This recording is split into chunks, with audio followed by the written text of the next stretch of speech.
Bear with me, as I'm not exactly a storyteller. I'll try to paint you a picture of the nightmare that unfolded to the best of my ability, though. This story begins in the summer of 2015. I'd been placed on a bed rest order and was awaiting surgery. Being unable to work, I googled options to make money from the comfort of my own bed. The easiest option was webcam service. I'll admit, I should have done more research and protected myself better. I didn't have the tools nor the understanding that the internet could be a very dark place, though. It started off simple enough. I had a desirable look, and this was before the days OnlyFans camming could be lucrative. Payment could be received through the website, or you could add a link to your Amazon wishlist with the option of private information withheld. I made sure to the best of my ability to keep any information about myself protected. I used a fake name, I wore wigs and hair extensions, I used colored contacts. I made sure none of my surroundings had any personal indicators of my location either. I even changed my birthday and year on my profile. After a few days, my chat room had anywhere from 100 to 500 viewers, with regular private chat customers and subscribers. After a few more days of exploring my surroundings and cruising the website, I learned that you could search for webcams in your state. Uncomfortable to think that someone I know could possibly stumble upon my cam. My mother and the family member I lived with at the time were very aware of my internet business, though. After working the site for about a month and my surgery date fast approaching, I changed my personal info and availability and added comfort items to my wish list. I placed a repeating banner in my chat room to refer to my Amazon wish list for wants and needs.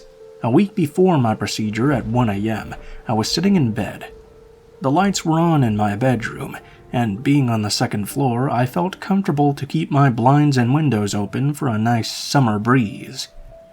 I lived on a 60-mile-per-hour speed limit country road, a few acres between each house, with a long driveway. Traffic would fly by, much too fast to get a clear look into my bedroom that directly faced the road. Well, when I saw a car slowing down in front of my house, I thought it must be someone looking for a house number on the mailboxes. I watched the car slowly creep by. I could see their taillights slowly moving through the tree line at the end of my driveway. Then, when I saw the brake lights, something clicked. As the car slowly started to reverse back towards my house, I became more aware of my situation. The entire room, including myself, was fully illuminated and visible from the road. The rest of my house was completely dark. The car idled in the road at the end of my driveway for close to 5 minutes. Headlights on, moving forward, then in reverse every few minutes after that. I turned off the lights and sat in front of the window and watched for 20 minutes in silence before they left. 2 days before my procedure, my partner and I decided to go out for my last meal. Dinner ran late, and I arrived home at around 10 p.m. to change my clothes before heading over to my partner's for an overnight. I lived with an older adult female family member at the time. We chatted for a few minutes, and I left in my partner's car within the hour. When I returned the following morning at 6 a.m., I was surprised to find the deadbolt was locked. I was surprised because we never double-locked while I was sick, in case of an emergency occurring. After waking up a family member and being let in, she immediately asked me where my keys were. I was confused because I had my keys in hand, and I asked what she meant. She told me that around 1 a.m. she was awoken by a loud slam on the glass storm door of our front door. She slept in the downstairs sunroom in the back side of the house. She said she waited for a few minutes with her phone in hand to see if I would call to be let in, as she assumed I'd forgotten my keys. After a few minutes of silence, she checked and saw no one outside. She checked to make sure the front door was locked, and then deadbolted it after. Things were quiet for the next few days. My procedure ended up being rescheduled due to an unforeseen complication. The next time I logged back into my chat room, I received a quickly repeated message through the public chat in a room with 150 people, saying, "Hey, your real first and last name? Your Amazon wishlist has your address and them listed publicly. even with 2 additional chat room moderators with the ability to delete chat comments, ban and block, and report accounts simultaneously. The damage had already been seen and done. I opened Amazon immediately and deleted the entire account. I froze my cam account as well. I notified my family member that I lived with about what had happened and told her that those 2 weird instances of creeps in the night could be very real threats. We were now both well aware. 2 weeks later, my family member went out of state for a week's vacation, and I prepared for my surgery now a few days away. I left the house around 2 p.m., with plans to return a few hours later. I shut off all the lights and wrangled my toddler child out of the house. When we returned at around 8:45, the first thing I noticed while pulling into my driveway was that one of the lights was now on in the center of the downstairs. I remember thinking that was weird because I distinctly turned that light off just before I'd left. I tried to rationalize that toddlers' fingers are tricky, and they could have randomly flailed and flicked it back on without me noticing. We walk in, front door's still locked, go straight into the downstairs bathroom/laundry area, strip down and toss our clothes into the washer. I go straight upstairs into my room, throw a t-shirt and undies on, then go to my son's room to grab him some clean undies as well. We go back downstairs, and as I'm turning on the kitchen lights, I see it. The back sliding glass door in the sunroom is wide open. It's not cracked open, it's a foot-wide gap. The utter sinking feeling of my throat falling out my asshole and the sheer terror still makes me nauseous to this day. In a split second, I scooped my child up and went out the front door so quietly and quickly, I'm still amazed. I ran to my car with my cell phone in one hand and my child in the other, only to realize I'd left my only set of car keys in the house. In this area with little to no cell service, I tried to call 911. When I reached them, I told them there was someone in my home, and I was alone with my child in my car, and my keys were inside. I then called my mother, who was 25 minutes away, and called my ex, who was 7 minutes away. He flew over as fast as he could with his friend. My mother arrived, and then the police arrived 45 minutes after the call was placed. It was terrifying waiting in my car with my child with no protection, my keys inside the complete darkness surrounding us. It was embarrassing when the police showed up, and I was in my underwear and a tiny white tee. The police searched the house 2 times over. They noticed the back door of the garage had been broken. The garage door to the inside of the house was still locked. The sliding glass door handle had been jiggled in such a manner that the lock mechanism slipped out because the latch itself was still in the lock position. When they had arrived at the house, the sliding glass door was shut almost all the way, with only a 3-inch opening. Whoever was in the house had remained hidden while I changed. They may have just been hiding. They may have also been watching.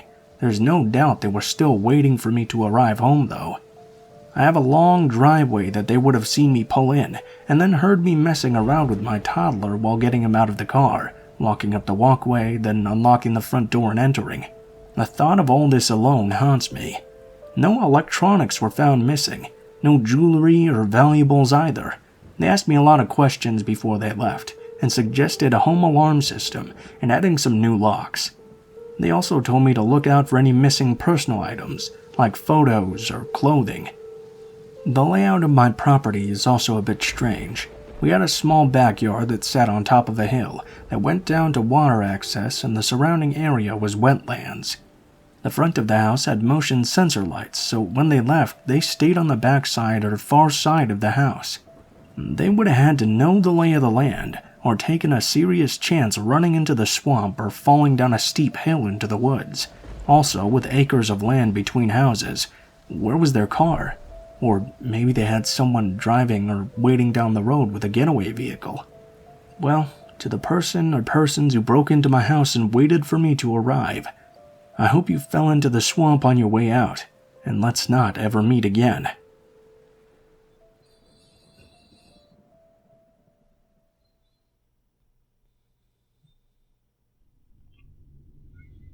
This is something that happened to me just a couple months ago.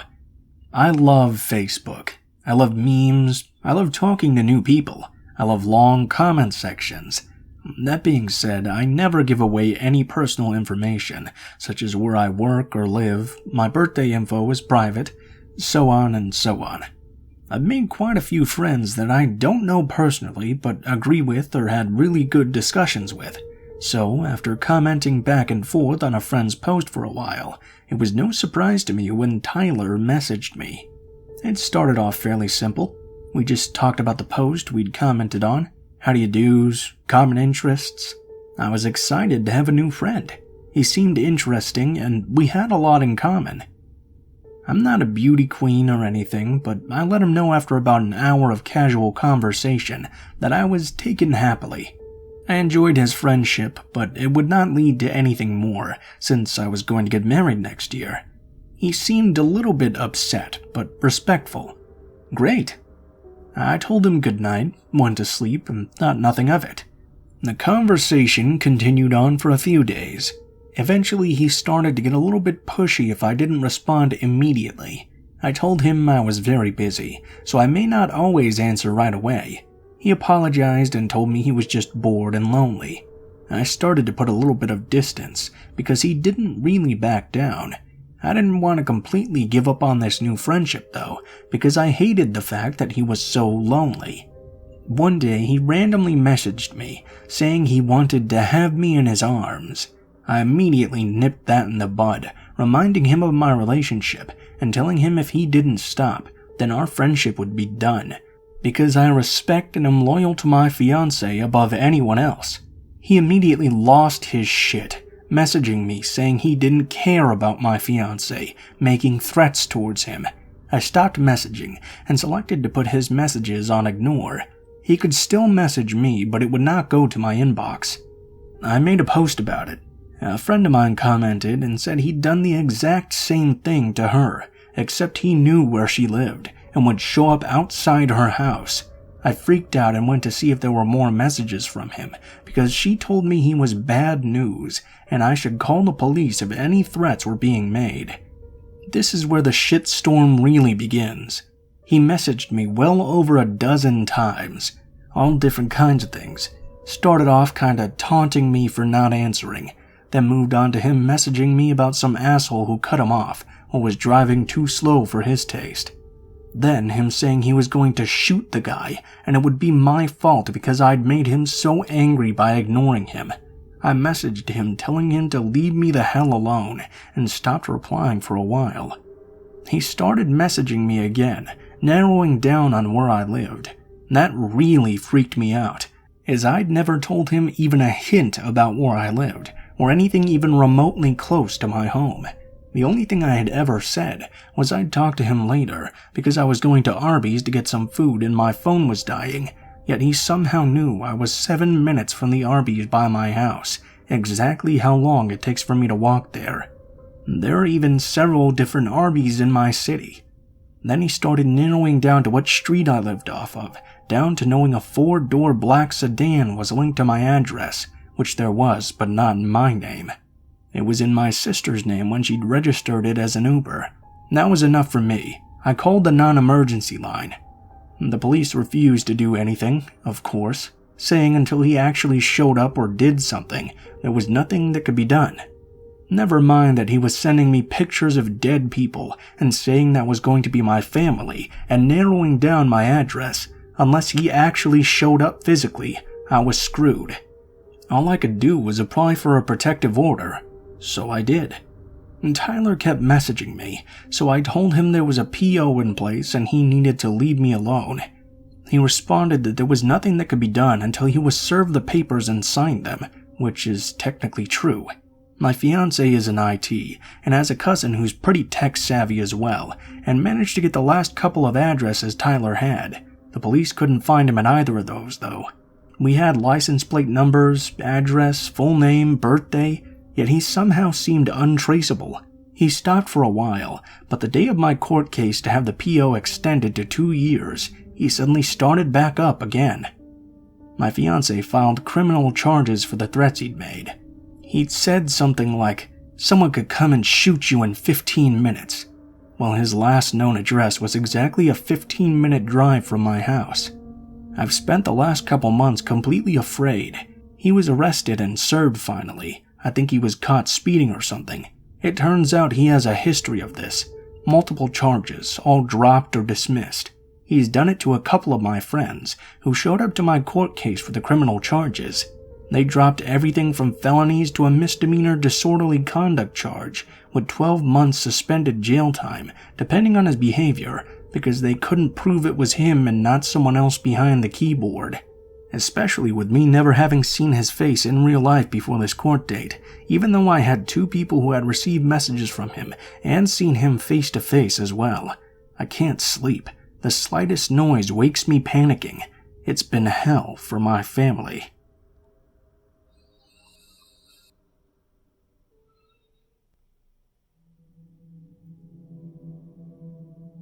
So let me start by saying this is my first post here, and I really hope it's my last.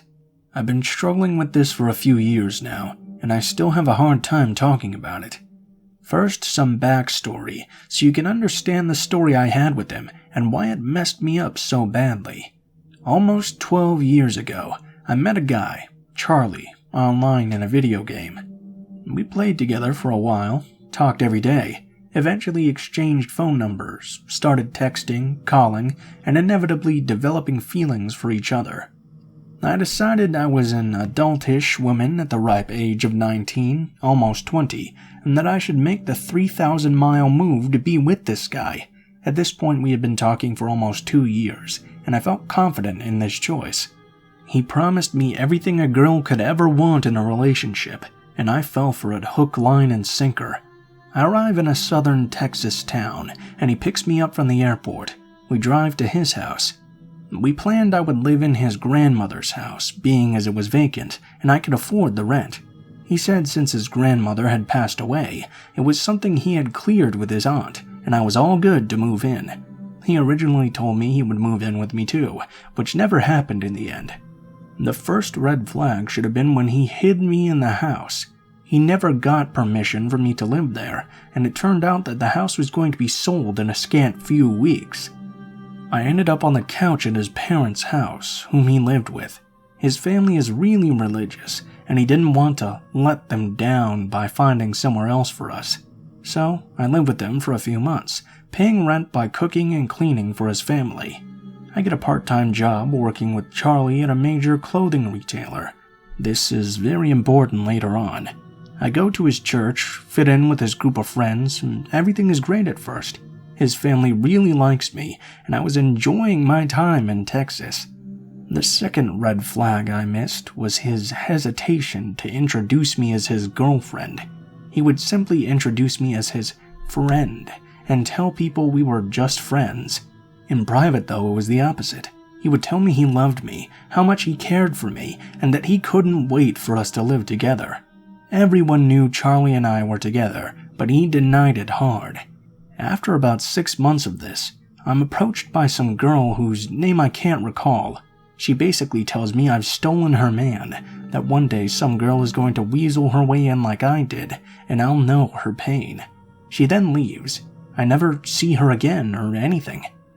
Fast forward about 2 or 3 years, and I'm finally catching on about his shit. I'm tired of being told in public I'm not his girlfriend, but in private how much he loves me. We're on and off again at this point, but we still have feelings for each other, and decided to really give it another go. A new girl, Lucy, starts to work with us. They become fast friends, her calling at all hours to complain about a jerk boyfriend. Instantly, I had a bad feeling about her.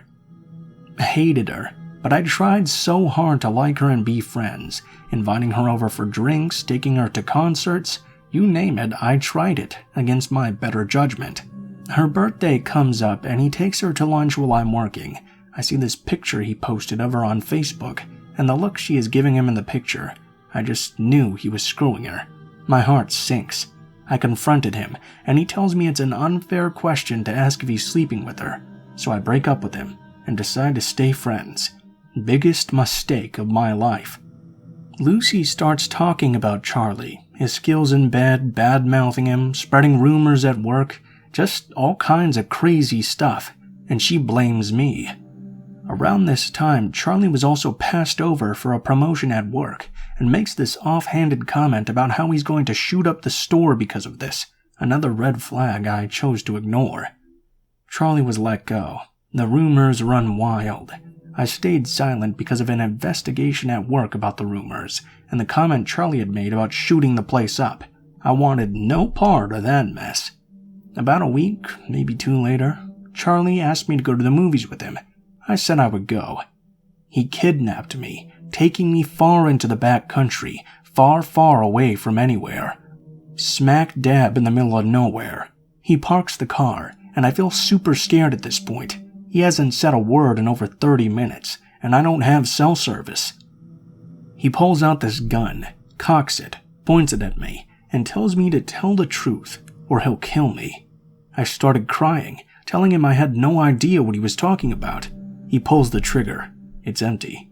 He cocks it and points it again, telling me I need to tell the truth, that now we're playing Russian roulette, and I would die if I kept lying. He did this 3 more times. Each time, it was empty. I was in hysterics at this point. I couldn't breathe, I was crying so hard. Suddenly, he tossed the gun in the back seat with a laugh and said, "I'm just playing with you. I wanted to see if you'd keep your story straight. Had to be sure who was lying to me. I'm so glad it's not you. You're a great friend." He drove us back into town for the movies, talking the whole time like nothing was wrong. I was terrified still. I knew I had to get away, so I excused myself partway through the movie. I ran into the restroom, called a friend to pick me up, and then I called the cops. When it was all said and done, they said they couldn't do anything to him because he'd never actually hurt me, and he didn't have the gun when they came to his house. I had no proof anything happened. I went into hiding. I later found out he'd planned this out with Lucy, and that was her way to get rid of me because he was jealous. He went on to date Lucy for a few more years. I've been hiding from him for 5 years now, and eventually cut all contact with mutual friends when one of them was having lunch with me and told Charlie about it. Thankfully, I left before he was able to show up. Apparently, he really wanted to talk to me, but I hope we never meet again.